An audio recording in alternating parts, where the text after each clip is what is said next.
Welcome to चट्टा मीठा। आज हम मखाना रोस्ट करने जा रहे हैं। तो यहाँ पे हमने 100 ग्राम मखाना और 100 ग्राम घी, नमक टेस्ट के हिसाब से, काली मिर्च कुटी हुई और हींग ले लिया है। तो यहाँ पे हमने गैस स्टोव ऑन कर लिया है, फ्राइंग पैन चढ़ा दिया है, इसमें घी डाल देंगे। तो घी जो है इसमें 100 ग्राम घी जाएगा, जितना मखाना उतना घी जाए लगता है। एक्चुअली में मखाने में जो है घी बहुत ज़्यादा एब्जॉर्व करता है। आप चाहें तो 150 ग्राम भी घी डालिएगा तो वो भी एब्जॉर्व कर जाएगा, बहुत लजीज होता है। तो ये आप अपने चॉइस के हिसाब से कम या ज़्यादा कर सकते हैं। यहाँ पे हमने हींग डाल दिया है 1 पिंच। अगर हींग का फ्लेवर आपको पसंद नहीं है तो आप अवॉइड करिए।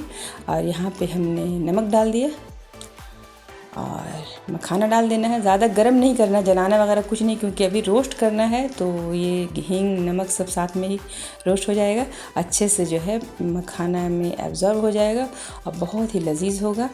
और मखाना जो है ऐसे भी बहुत हेल्थ के लिए अच्छा है।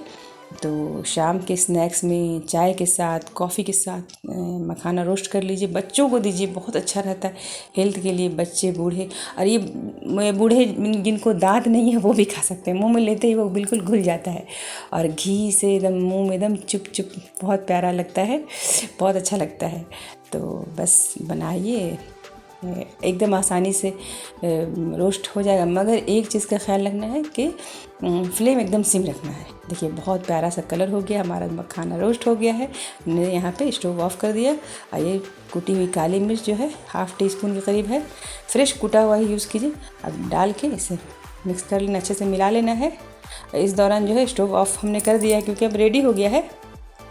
अब इसको बस एक बाउल में निकालना है, कॉफ़ी या चाय बना लेना है, बच्चों को दे दीजिए। शाम के टाइम 1 गिलास दूध दे दीजिए, बस बच्चे खुश हो जाएंगे। बड़ा अच्छा लगता है, सर्दी के दिनों में तो और भी अच्छा लगेगा।